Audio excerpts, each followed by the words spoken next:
ดำเนินรายการโดยพันเอกตนะเดชะ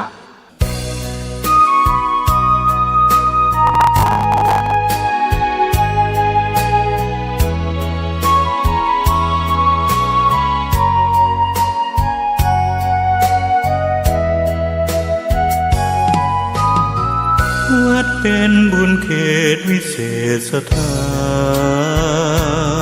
นเหมือนทิพย์วิมานของหมู่ประชาสะอาดรื่นรมด้วยร่มเงาไม้ได้ร่วมศรัทธาแด่พระผู้มีพระภาคเจ้าพระองค์นั้นซึ่งเป็นผู้ไกลจากกิเลสตรัสรู้ชอบได้โดยพระองค์เองสวัสดีครับท่านผู้ฟังที่เคารพครับ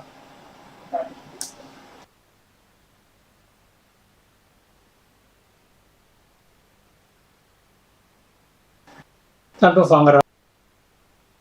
8 นาฬิกาถึง 19 นาฬิกา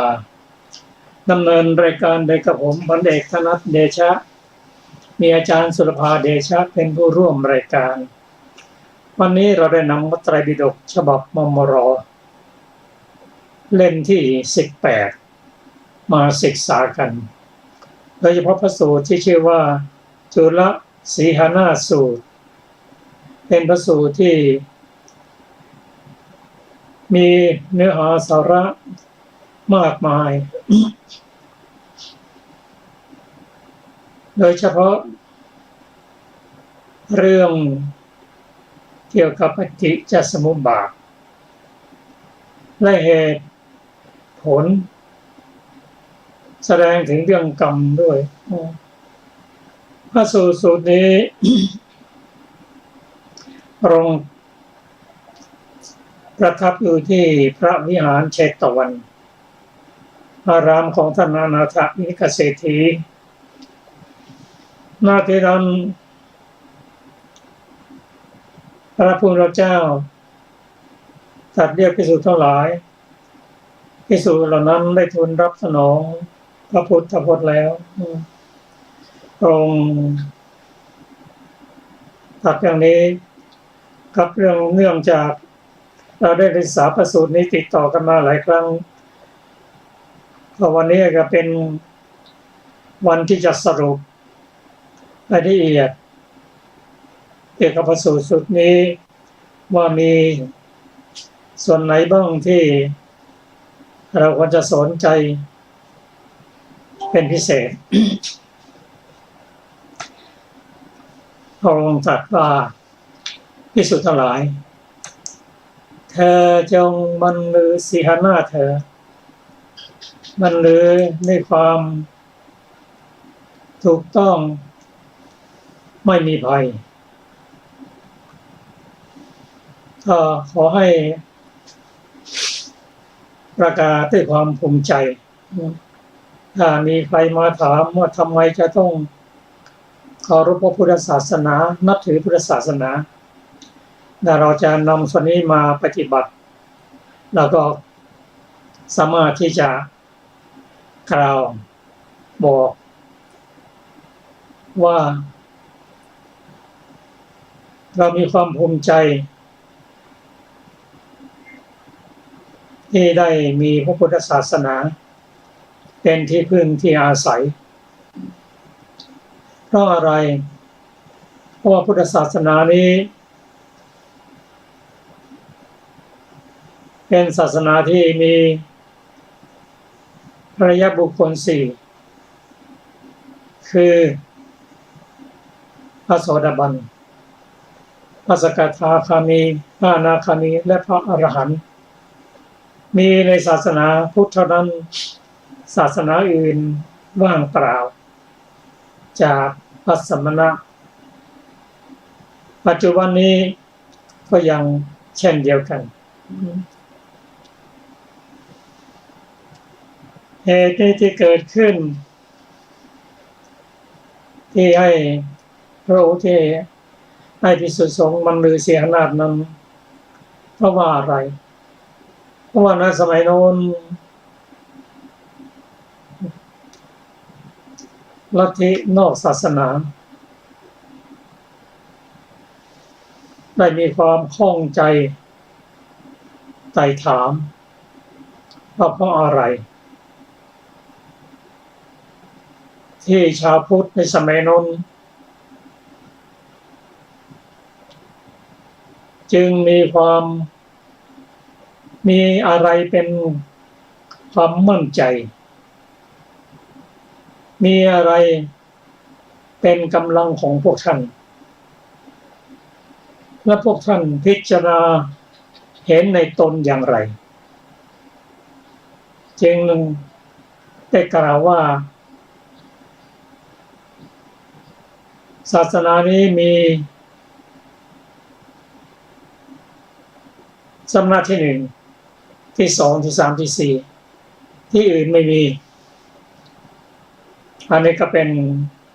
คำถามของพวกเดรัจฉีที่ได้ถามภิกษุ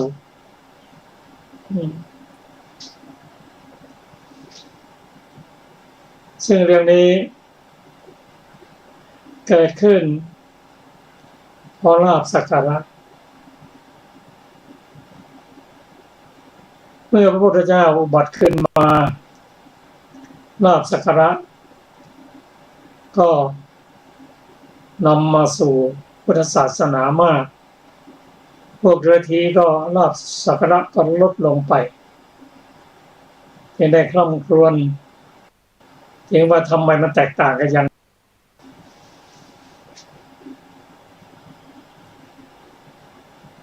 ก็ศาสนาพุทธนั้นเป็นเหตุเป็นผล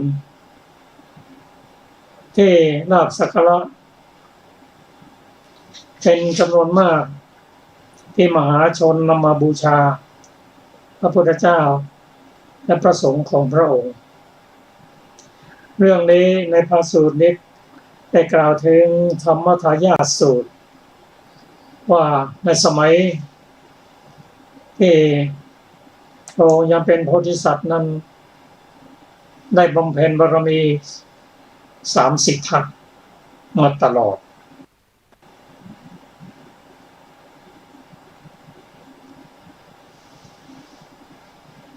โดยเฉพาะทานบารมีพระองค์ให้ทานมาตลอดตั้งแต่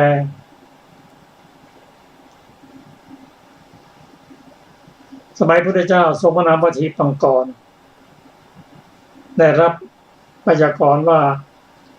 ต่อไปจะได้เป็นพระพุทธเจ้าหลังจากพระพุทธเจ้าผ่านไปแล้ว23 พระองค์พระองค์บำเพ็ญบารมี30 ทัพอย่างเต็มเปี่ยมโดยเฉพาะทานบารมีนั้นย่อมหลั่งไหลให้ผลท่านจะนิพพานจะเป็นโอกาสเดียวเท่านั้นที่จะทำบุญมหาชนก็นำลาภสักการะมาเข้าแถวเรียงกันกว่าจะได้ถวายทานรอเป็นเดือนนะสมัยเรียกว่าเข้าคิวกันต้องรีบทำแล้วเพราะว่าชาตินี้เป็นชาติสุดท้ายแล้วอันนี้เป็นเหตุเป็นผลในสมัยที่พระองค์ได้บรรลุเป็นพระพุทธเจ้านะลาภสักการะทานทั้งหลายกำลังไหลมานี่เป็นประการที่หนึ่งประการที่สองนั้นชาวโลกทั่วไปให้ความสำคัญเกี่ยวกับรูปที่ดีงามเกี่ยวกับเสียงเล่าลือเกี่ยวกับความเศร้าหมองที่กระทำได้ยากและประการสุดท้ายก็เกี่ยวกับเรื่องธรรมมหาชนส่วนมากในโลกสันนิบาตเนี่ยก็เห็นความสำคัญหรือประมาณในรูป ก็ดังที่เห็นกันนั้นว่าถ้าหญิงก็ดีชายก็ดีที่มีรูปงามก็เขาก็เห็นความสำคัญไว้ก่อนอื่นๆก็รองลงไปเอารูปไว้ก่อน ประการที่สองนั้นชื่อเสียงที่ได้เล่าขานกันมาว่าพระพุทธเจ้านั้นออกบวชจากปณกษัตริย์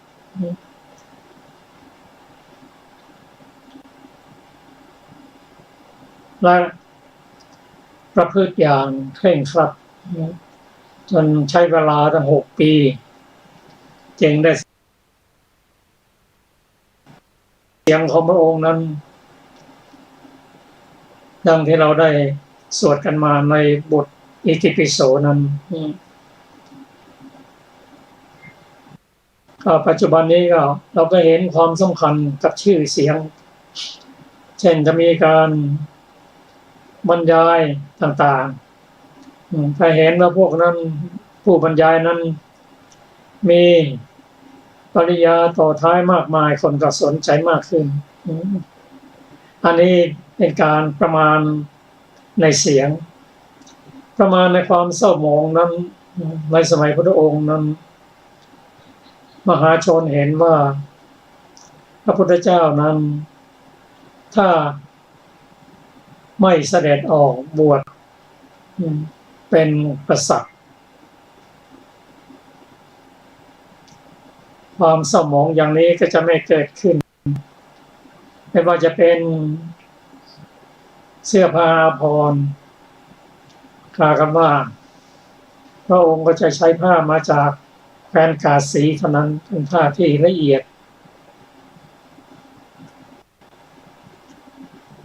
เวลาฉันอาหารถ้าเป็นพระราชาก็จะเป็นอาหารที่ปรุงอย่างพิเศษภาชนะก็ทำด้วยทองคำที่นอนก็เป็นที่นอนนั้นมีข้าทาสบริวารมากมายแต่พระองค์ออกบวชอย่างนี้ทำได้ยากเพราะอาหารก็อาศัยบิณฑบาตจากชาวบ้านแม่จีวรก็อาศัยเศษผ้าบางสุกุลภาชนะก็เป็นถาดดินถาดหินเป็นต้นที่พักก็อยู่ในป่า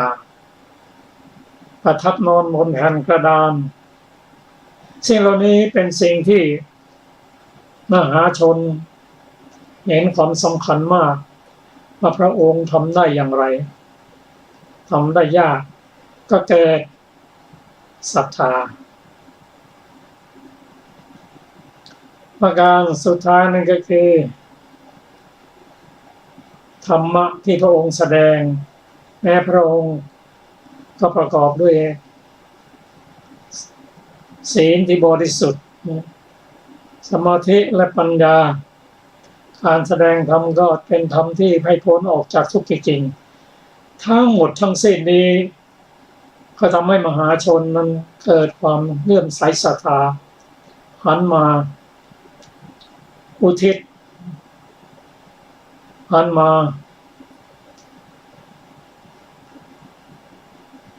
ทำบุญให้ทานและลาภสักการะมากมายอันนี้เป็นเหตุผลหนึ่งที่พวกนักบวชนอกศาสนายังไม่เข้าใจว่าเพราะอะไร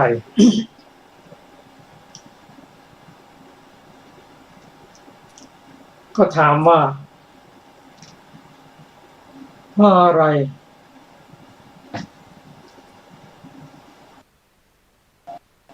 ที่มหาชนมายอมรับนับถือพระภิกษุได้ประกาศทูลพระองค์ก็แนะนำภิกษุให้ว่าเพราะว่าทำ4 ประการที่พระพุทธเจ้าผู้รู้ผู้เห็นผู้เป็นสัมมาสัมพุทธเจ้าได้ตรัสไว้ว่า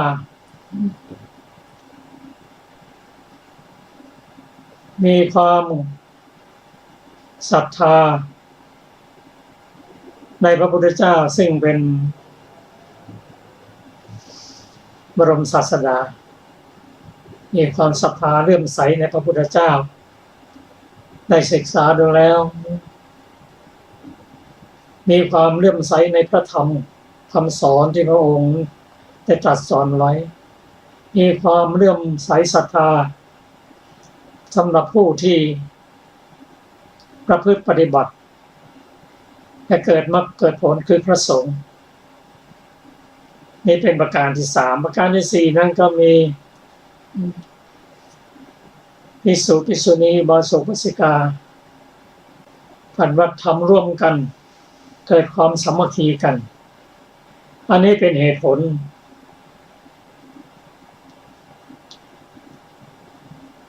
ในเรื่องนี้ปริพาชกท่านก็ย้อนถามว่า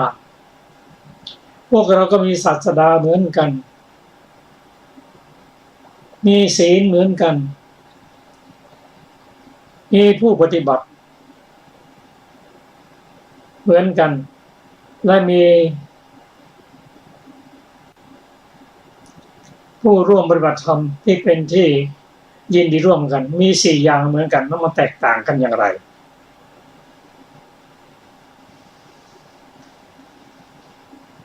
พระสูตรนี้ได้ชี้ถึงความแตกต่างระหว่างพุทธศาสนากับลัทธิของปริพาชก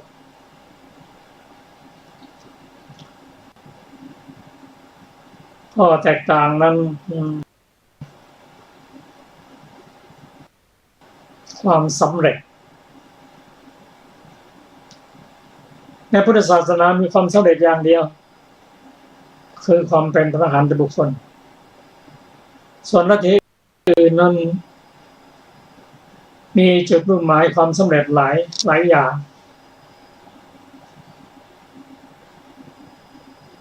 และความสำเร็จนั้นเป็นของผู้ที่ปราศจากราคะปราศจากโทสะปราศจากโมหะปราศจากตัณหาอันนี้เป็นข้อเปรียบเทียบ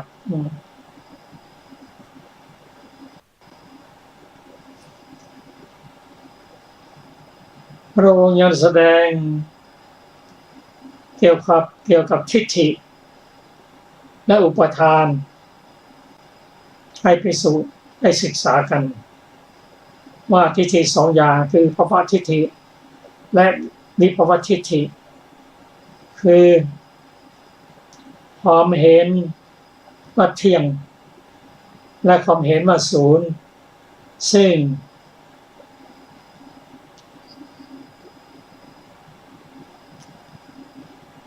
สุดเป็นข้อปฏิบัติสุดๆไม่เป็นไปเพื่อมัชฌิมาปฏิปทาสองส่วนนี้ผู้ที่เห็นว่าเที่ยงก็ดิ่งไปทางเที่ยงว่าศูนย์ก็ดิ่งทางศูนย์ก็มีการทะเลาะเบาะแว้งกันสิ่งทิฏฐิ2อย่างนี้จะกำจัดได้ก็ด้วยสมณะผู้ใช้หลัก5ประการคือความเกิดความดับคุณโทษและหนทางสลัดออกตามความเป็นจริงนั่นคือการตรัสรู้เป็นอริยบุคคลจึงจะละทิฏฐิทั้ง2อย่างได้ส่วนอุปทานนั้นคือความยึดมั่นถือมั่นอุปทานนั้นมีลักษณะยึด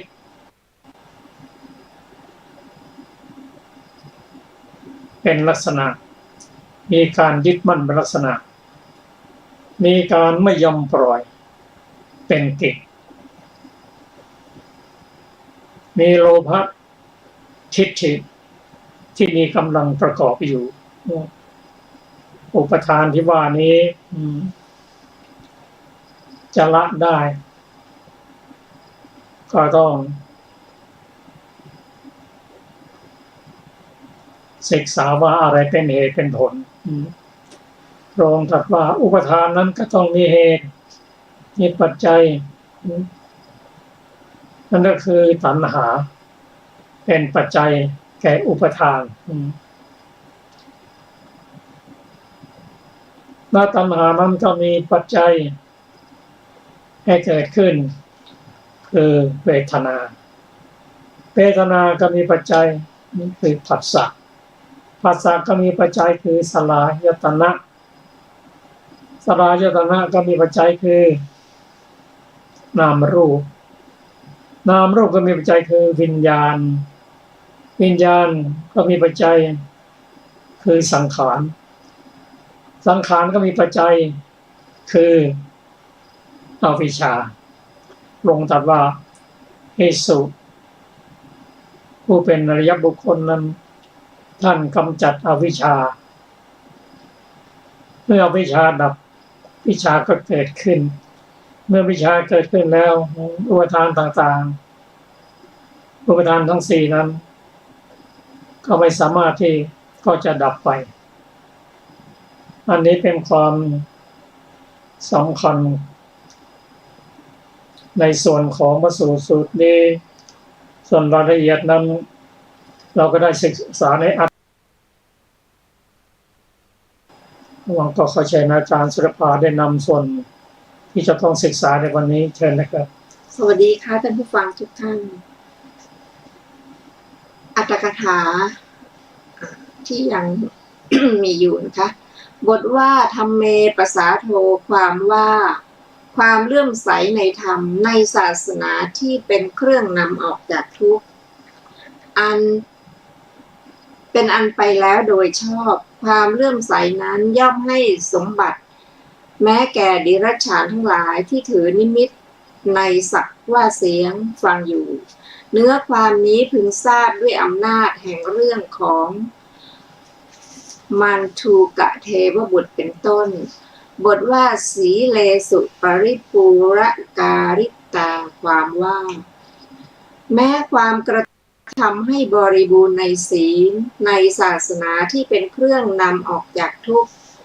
เป็นอันไปแล้วโดยชอบคือ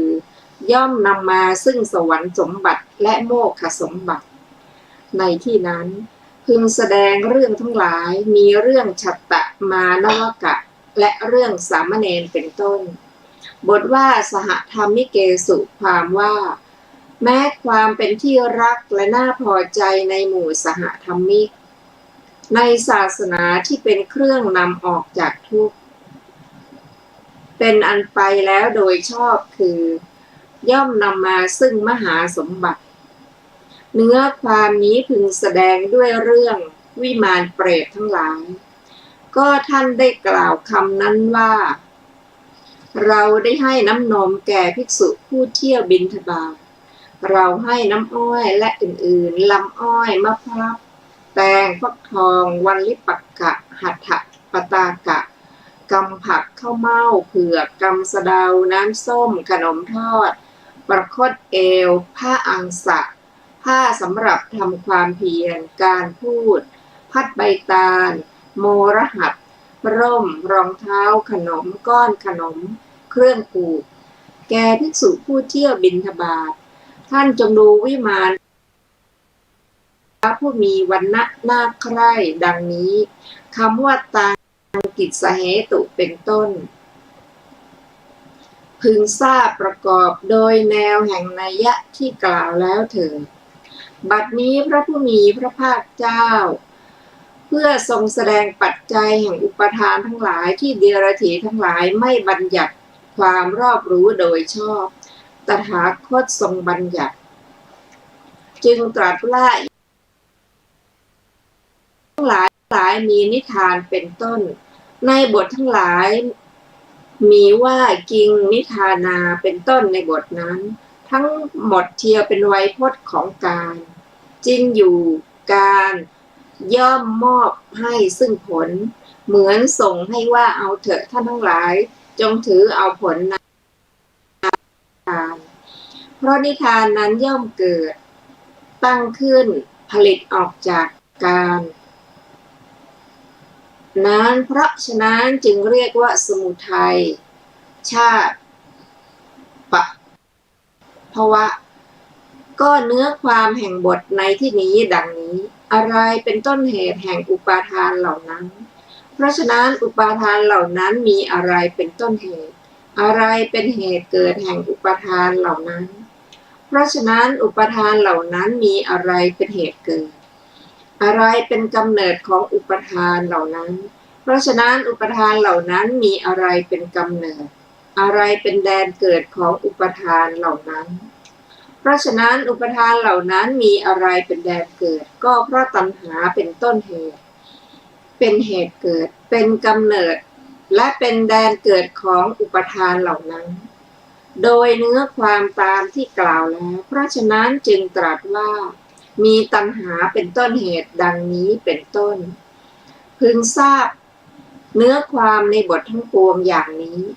ก็เพราะพระผู้มีพระภาคเจ้าทรงรู้ปัจจัยแห่งอุปาทานอย่างเดียวเท่านั้นหาไม่ได้ย่อมทรงรู้ถึงปัจจัยของตัณหาซึ่งเป็นปัจจัยแห่งอุปาทานด้วยของธรรมทั้งหลายมีเวทนาเป็นต้นซึ่งมีตัณหาเป็นต้นเป็นปัจจัยด้วยเพราะฉะนั้นจึงตรัสว่าดูก่อนภิกษุทั้งหลายก็ตัณหานี้ดังนี้เป็นอาทิบทว่ายะโตจะโหได้แก่ในการใดบทว่าอวิชชาปหินาโหติความว่าอวิชชาซึ่งเป็นรากเหง้าของวัฏฏะเป็นอันละแล้วด้วยอนุปปาทนิโรธบทว่าวิชชาอุปนาได้แก่วิชชาคืออรหัตมรรคเกิดขึ้นแล้วบทว่าโสอวิชชาวิราคาวิจุปาทาความว่าภิกษุนั้นเพราะความที่อวิชชาละได้แล้วและเพราะความที่อวิชชาเกิดขึ้นแล้วย่อมไม่ถือมั่นกามูปาทานบทว่าเนวกามูปาทานังอุปาทิยติความว่าย่อมไม่ถือมั่นคือไม่เข้าสู่กามูปาทานย่อมไม่ถือมั่นย่อมไม่เข้าสู่อุปาทานทั้งหลายที่เหลือบทว่าอนุปาทิยังณปริกัสสติความว่า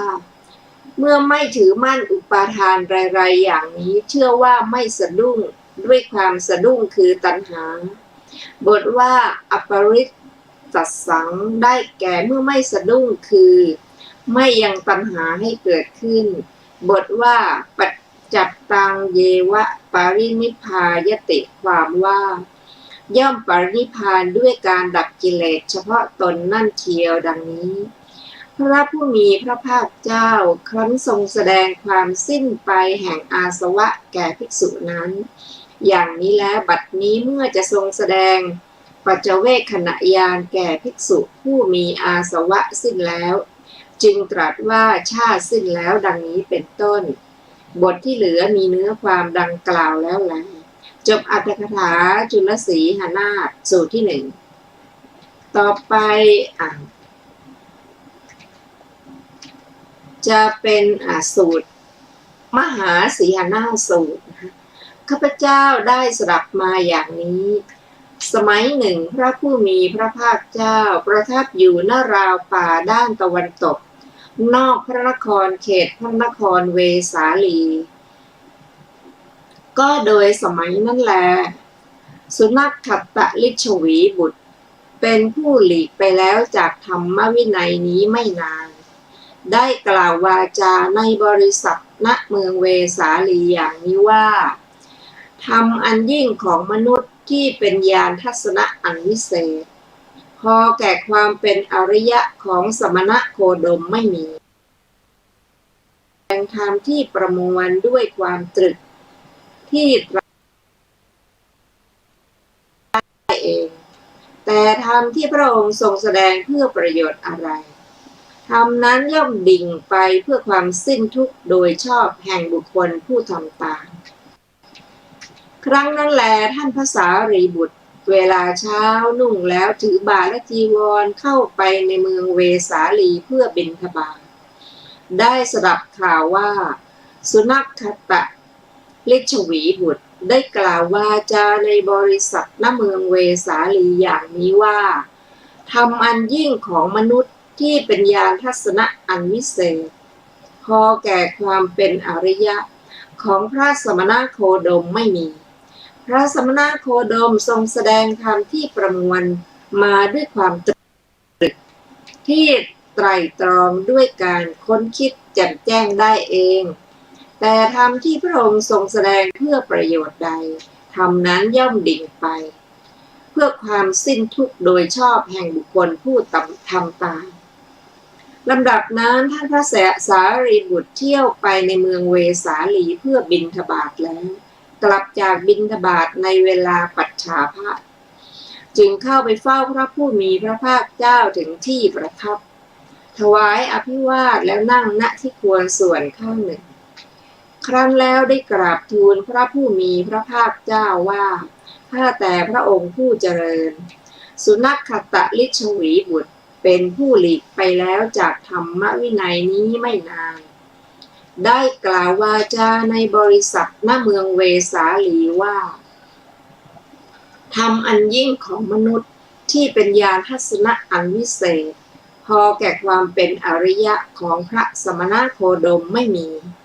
พระสมณโคดมทรงแสดงธรรมที่ประมวลมาด้วยความตรึกที่ไตร่ตรองด้วยการค้นคิดแจ่มแจ้งได้เองแต่ธรรมนั้นย่อมดิ่งไปเพื่อความสิ้นทุกข์โดยชอบแห่งบุคคลผู้ทำตามพระผู้มีพระภาคเจ้าตรัสว่าดูก่อนสารีบุตรสุนัขขตลิชวีบุตรเป็นบุรุษเปล่ามักโกรธและวาจาที่เธอกล่าวนั้นก็เพราะโกรธดูก่อนสารีบุตรสุนัขขตนั้นเป็นบุรุษเปล่าคิดว่าเราจะพูดติเตียนแต่กล่าวสรรเสริญคุณของตถาคตแท้จริงข้อนี้เป็นคุณของพระตถาคตที่บุคคลใดกล่าวอย่างนี้ว่าธรรมอันพระตถาคตแสดงเพื่อประโยชน์แก่บุคคลใดเป็นทางสิ้นทุกข์โดยชอบแห่งบุคคลผู้ทำตามดังนี้ดูก่อนสารีบุตรก็การที่สุนัขขตะผู้เป็นบุรุษเปล่ากล่าวสรรเสริญนี้จักไม่เป็นความรู้โดยธรรมในเราว่าแม้เพราะเหตุนี้พระผู้มีพระภาคเจ้าพระองค์นั้นเป็นพระอรหันต์ผู้ตรัสรู้เองโดยชอบถึงพร้อมด้วยวิชชาและจรณะเสด็จไปดีแล้วทรงรู้แจ้งโลกเป็นสารถีฝึกบุรุษที่ควรฝึกไม่มีผู้อื่นยิ่งกว่าเป็นศาสดาของเทวดาและมนุษย์ทั้งหลายเป็นผู้เบิกบานแล้วเป็นผู้จำแนกธรรมดังนี้ดูก่อนสารีบุตรก็การที่สุนัขขตะผู้เป็นบุรุษเปล่ากล่าวสรรเสริญนี้จักไม่เป็นความรู้โดยธรรมในเราว่าแม้เพราะเหตุนี้พระผู้มีพระภาคเจ้าพระองค์นั้นทรงบรรลุอิทธิวิธีหลายประการคือคนเดียวเป็นหลายคนก็ได้หลายคนเป็นคนเดียวก็ได้ทำให้ปรากฏก็ได้ทำให้หายไปก็ได้ทะลุฝากำแพงภูเขาไปได้ไม่ติดขัดเหมือนไปในที่ว่างก็ได้ผุดขึ้นดำลงแม้ในแผ่นดินเหมือนในน้ำก็ได้เดินบนน้ำไม่แตกเหมือนเดินบนแผ่นดินก็ได้เหาะไปในอากาศเหมือนนกก็ได้ลูบคลำพระจันทร์พระอาทิตย์ซึ่งมีฤทธิ์มีอานุภาพมากด้วยฝ่ามือก็ได้ใช้อำนาจทางกายไปตลอดพรหมโลกก็ได้ดูก่อนสารีบุตรก็การที่สุนัขขตะผู้เป็นบุรุษเปล่ากล่าวสรรเสริญนี้จักไม่เป็นความรู้โดยธรรมในเราว่าแม้เพราะเหตุนี้พระผู้มีพระภาคเจ้าพระองค์นั้น ย่อมทรงสดับเสียงสองชนิดคือเสียงทิพย์และเสียงมนุษย์ทั้งที่อยู่ไกลและใกล้ด้วยทิพยโสตอันบริสุทธิ์ล่วงโสตของมนุษย์แสดงพุทธคุณเป็นเอกเทศดูก่อนสารีบุตรก็การที่สุนัขขัตตะผู้เป็นบุรุษเปล่ากล่าวสรรเสริญนี้จะไม่เป็นความรู้โดยธรรมในเราว่าแม้เพราะเหตุนี้พระผู้มีพระภาคเจ้าพระองค์นั้นย่อมทรงกำหนดรู้ใจของสัตว์อื่นของบุคคลอื่นด้วยใจคือจิตมีราคะก็รู้ว่าจิตมีราคะหรือจิตปราศจากราคะก็รู้ว่าจิตปราศจากราคะจิตมีโทสะก็รู้ว่าจิตมีโทสะหรือจิตปราศจากโทสะก็รู้ว่าจิตปราศจากโทสะจิตมีโมหะก็รู้ว่าจิตมีโมหะหรือจิตปราศจากโมหะก็รู้ว่าจิตปราศจากโมหะจิตหดหู่ก็รู้ว่าจิตมีโมหะ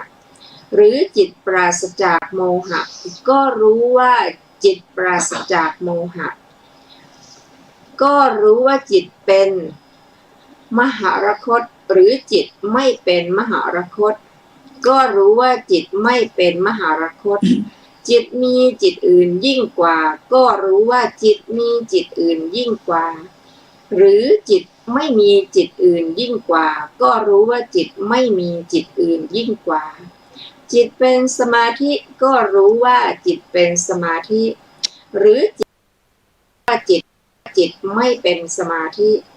จิตหลุดพ้นก็รู้ว่าจิตหลุดพ้นแล้วหรือจิตไม่หลุดพ้นก็รู้ว่าจิตไม่หลุดพ้นหัวข้อกำลังของตถาคตดูก่อนสารีบุตรตถาคตประกอบด้วยกำลังเหล่าใดย่อมปฏิญญาฐานะแห่งผู้เป็นโจกย่อมบรรลือสีหนาฏในบริษัทยังพรหมจักรให้เป็นไป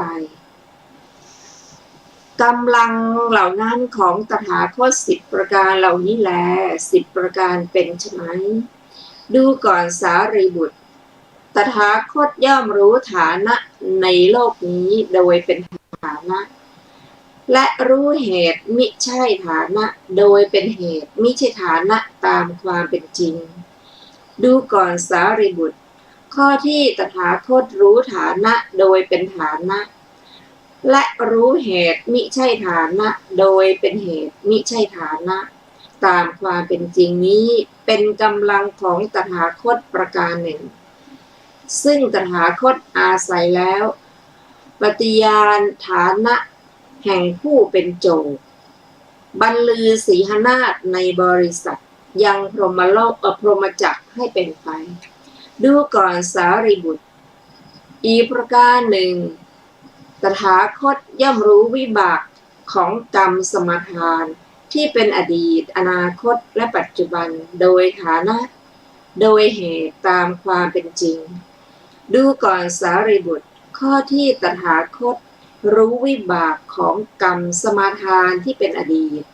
อนาคตปัจจุบันโดยฐานะโดยเหตุตามความเป็นจริง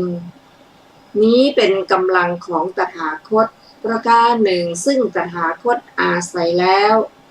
ปฏิญาณฐานะแห่งผู้เป็นโจกบรรลือสีหนาฏในบริษัทยังพรหมจักรให้เป็นไป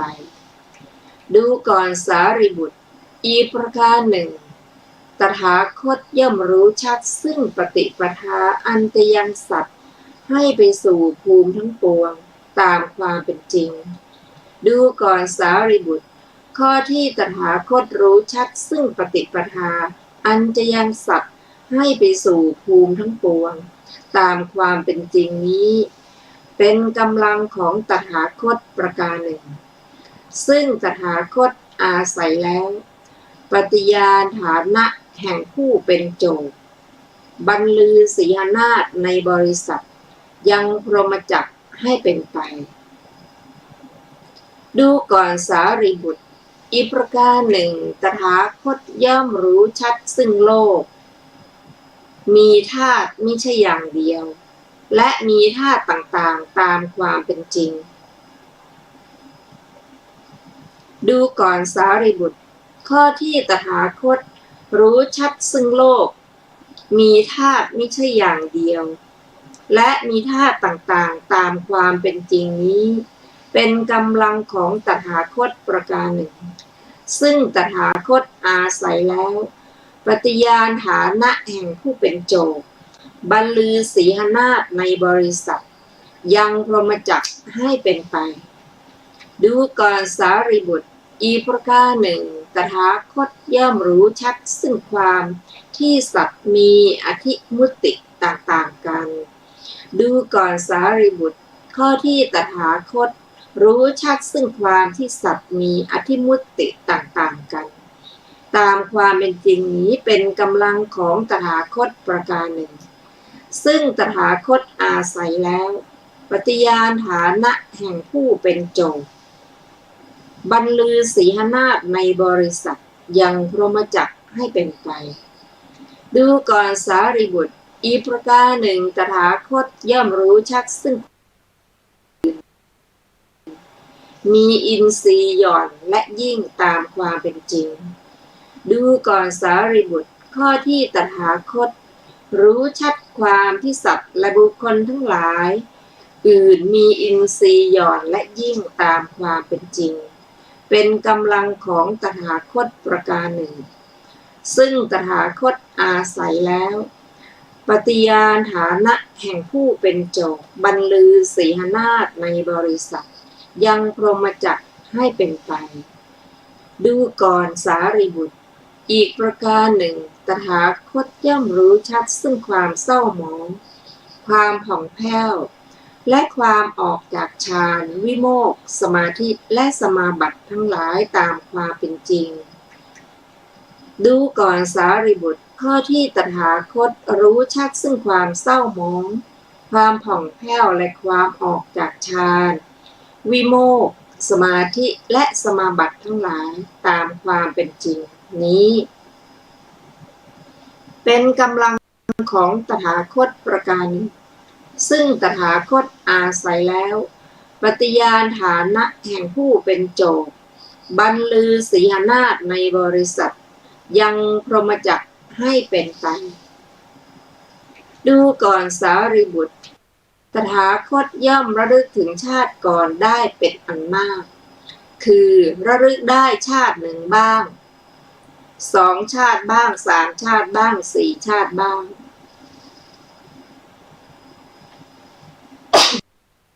ขออภัย5 ชาติบ้าง10 ชาติบ้าง20 ชาติบ้าง30 ชาติบ้าง40 ชาติบ้าง50 ชาติบ้าง100 ชาติบ้าง1,000 ชาติบ้าง100,000 ชาติบ้างตลอดสังวัตกัปเป็นอันมากบ้างตลอดวิวัตกัปเป็นอันมากบ้างตลอดสังวัตวิวัตกัปเป็นมากบ้างว่าในภพโน้นเรามีชื่ออย่างนั้นมีโคตรอย่างนั้นมีผิวพรรณอย่างนั้นมีอาหารอย่างนั้นเสวยสุขเสวยทุกข์อย่างนั้นอย่างนั้นมีกำหนดอายุเพียงเท่านั้นครั้นจุติจากภพนั้นแล้วได้ไปเกิดในภพโน้นแม้ในภพนั้นเราก็ได้มีชื่ออย่างนั้นมีโคตรอย่างนั้นมีผิวพรรณอย่างนั้นมีอาหารอย่างนั้นเสวยสุขเสวยทุกข์อย่างนั้นอย่างนั้นมีกำหนดอายุเพียงเท่านั้นครั้นจุติจากภพนั้นแล้วได้มาเกิดในภพนี้ตถาคตย่อมระลึกชาติก่อนได้เป็นอันมากพร้อมทั้งอาการพร้อมทั้งอุเทศด้วยประการฉะนี้ดูก่อนสารีบุตรข้อที่ตถาคตระลึกถึงได้ชาติหนึ่งบ้าง2 ชาติบ้างตถาคตย่อมระลึกถึงชาติก่อนได้เป็นอันมากพร้อมทั้งอาการพร้อมทั้งอุเทศด้วยประการฉะนี้นี้เป็นกำลังของตถาคตประการหนึ่ง ซึ่งตถาคตอาศัยแล้วปฏิญญาณฐานะแห่งผู้เป็นโจทย์บรรลือสีหนาฏในบริษัทยังพรหมจักรให้เป็นไปดูก่อนสารีบุตรประการหนึ่งตถาคตย่อมเห็นหมู่สัตว์ที่กำลังจุติกำลังอุบัติเลวประณีตมีผิวพรรณดีมีผิวพรรณสามได้ดีตกยากด้วยทิพยจักษุอันบริสุทธิ์ล่วงจักษุของมนุษย์ย่อมรู้ชัดซึ่งหมู่สัตว์ผู้เป็นไปตามกรรมว่าสัตว์เหล่านี้ประกอบด้วยกายทุจริตวจีทุจริตมโนทุจริตติเตียนพระอริยเจ้าเป็นมิจฉาทิฏฐิยึดถือการกระทำด้วยอำนาจมิจฉาทิฏฐิเบื้องหน้าแต่ตายไปเขาย่อมถึงอบายทุกติวินิบาตนรกส่วนสัตว์เหล่านี้ประกอบด้วยกายสุจริตวจีสุจริตมโนสุจริตไม่ติเตียนพระอริยเจ้าเป็นสัมมาทิฏฐิ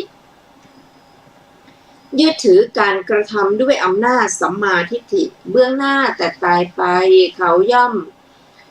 เข้าถึงสุคติโลกสวรรค์ดังนี้ดูก่อนสารีบุตรข้อที่ตถาคตเห็นหมู่สัตว์ที่กำลังจุติกำลังอุบัติเลวประณีตมีผิวพรรณดีมีผิวพรรณสามได้ดีตกยากด้วยทิพยจักษุอันบริสุทธิ์ล่วงจักษุของมนุษย์ย่อมรู้ชัดหมู่สัตว์ผู้เป็นไปตามกรรมว่าสัตว์เหล่านี้เป็นกำลังของตถาคตประการหนึ่งซึ่งตถาคตอาศัยแล้วปฏิญญาณฐานะแห่งผู้เป็นโจทย์บรรลือสีหนาฏในบริษัทยังพรหมจักรให้เป็นไปดูก่อนสารีบุตรอีกประการหนึ่งตถาคตกระทำให้แจ้งซึ่งเจตอันหาอาสวะมิได้เพราะอาสวะทั้งหลายสิ้นไปด้วยปัญญาอันยิ่งเองในปัจจุบันเข้าถึงอยู่ดูก่อนสารีบุตรข้อที่ตถาคตกระทำให้แจ้งซึ่งเจโตวิมุตติปัญญาวิมุตติอันหาอาสวะมิได้เพราะอาสวะทั้งหลายสิ้นไปด้วยปัญญาอันยิ่งเองในปัจจุบันเข้าถึงอยู่นี้เป็นกำลังของตถาคตประการหนึ่งซึ่งตถาคตอาศัยแล้วปฏิญญาณฐานะของผู้เป็นโจทย์บรรลือสีหนาฏในบริษัทยังพรหมจักรให้เป็นไปดูก่อนสารีบุตรกำลังของตถาคต10ประการเหล่านี้แลที่ตถาคตประกอบแล้วปฏิญาณฐานะของผู้เป็นโจทย์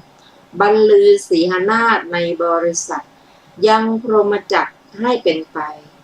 ดูก่อนสารีบุตรผู้ใดแลพึงว่าซึ่งเราผู้รู้อยู่อย่างนี้ผู้เห็นอยู่อย่างนี้ว่าธรรมอันยิ่งของมนุษย์ที่เป็นญาณทัศน์อันวิเศษพอแก่ความเป็นอริยะของพระสมณโคดมไม่มี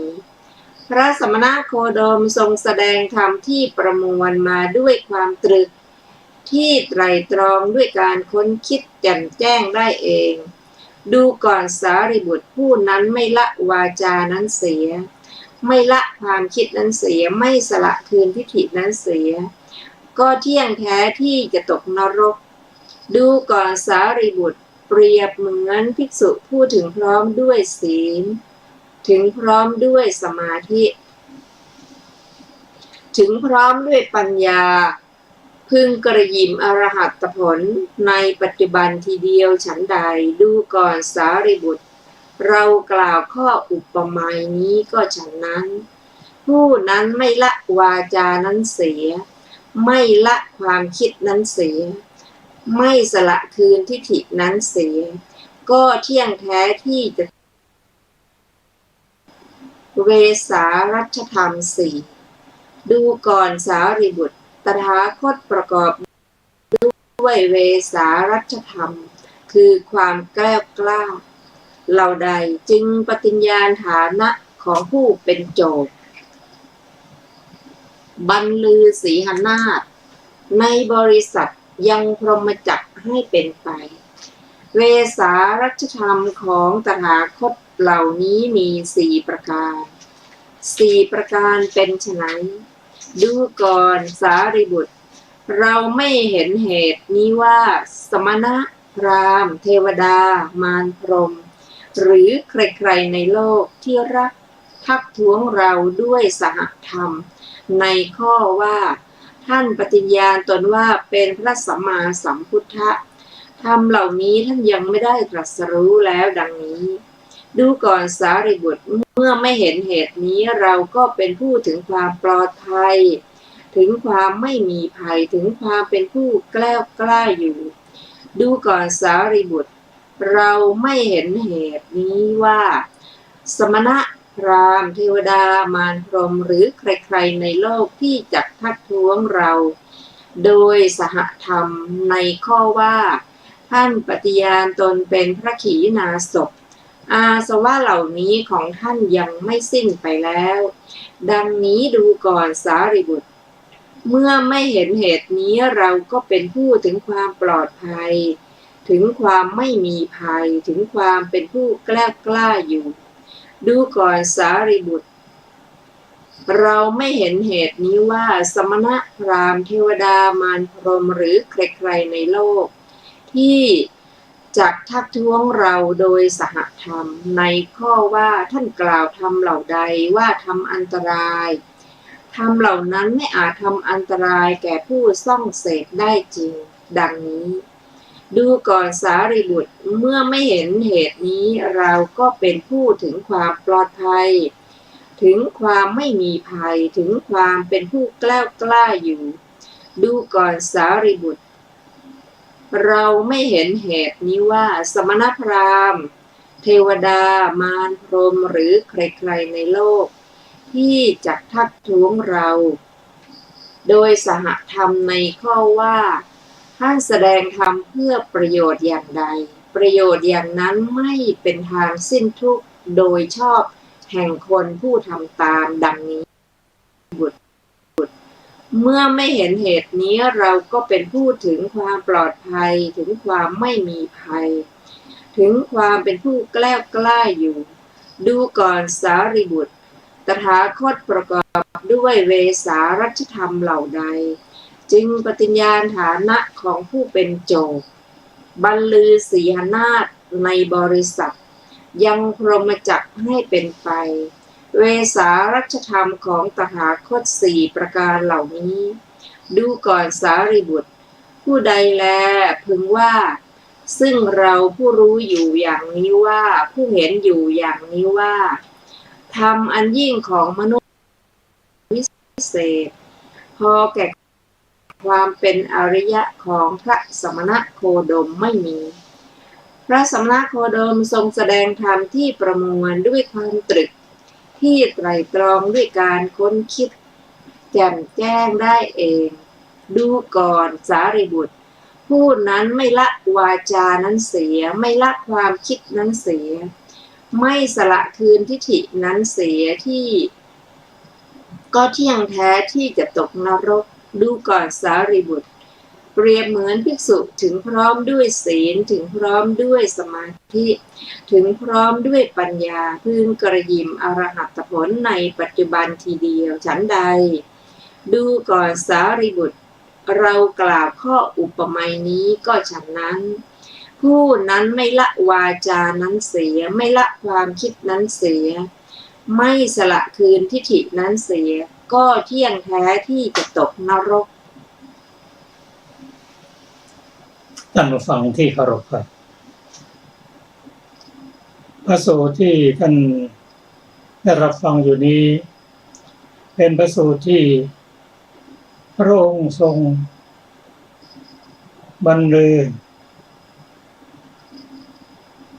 มหาสีหนาฏเหตุผลก็คือสนคัตตะผู้เข้ามาบวชในพระพุทธศาสนาบวชแล้วก็ขอให้พระองค์ทรงแสดงฤทธิ์ต่าง ซึ่งพระองค์ปฏิเสธว่าการแสดงฤทธิ์ต่างๆนั้นไม่ได้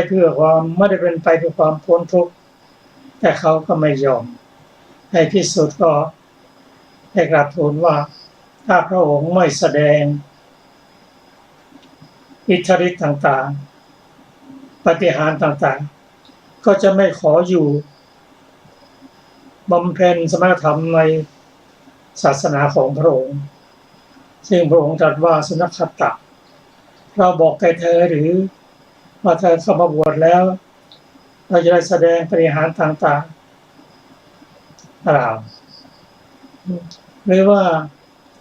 ถ้าเธอเข้ามาบวชแล้วเรามาแสดงแล้วเธอจะไม่อยู่ประพฤติพรหมจรรย์เราได้ขอร้องอย่างนั้นหรือก็เปล่าในที่สุดก็ออกจากศาสนานี้ไปกล่าววาจาที่ไม่ถูกต้องกล่าววาจาให้กับชาวเมืองสาลีว่าพระพุทธเจ้าไม่ได้มีธรรมอะไรที่จะทำให้เป็นอริยบุคคลหรอกยกเว้นให้พ้นจากทุกข์ถ้ามีผู้ปฏิบัติตามคือการกล่าวอย่างนี้เป็นการกล่าวตำหนิพระพุทธองค์ได้สรรเสริญด้วยความไม่เข้าใจพระองค์ได้แสดงธรรมต่างๆให้ภาษาริบุตรฟังซึ่งเป็นธรรมของพระพุทธเจ้าโดยเฉพาะทศพลญาณซึ่งเป็นของพระพุทธเจ้าเท่านั้นส่วนธรรมอื่นๆนั้นก็พระองค์และแต่พระพุทธเจ้าแสดงระลึกซึ้งก่อนพระอรหันต์บุคคลต่อไปถ้าท่านผู้ฟังรายละเอียดนั้นเราจะได้มาศึกษากันอีกทีในวันพุธหน้าค่ะวันนี้รายการพระไตรปิฎกลอยฟ้าก็หมดเวลาลงแล้วนะคะขอบคุณทุกท่านที่ติดตามและร่วมศึกษาด้วยกันขอความสุขสวัสดีจงมีแก่ทุกท่านวันนี้ลาไปก่อนค่ะสวัสดีค่ะ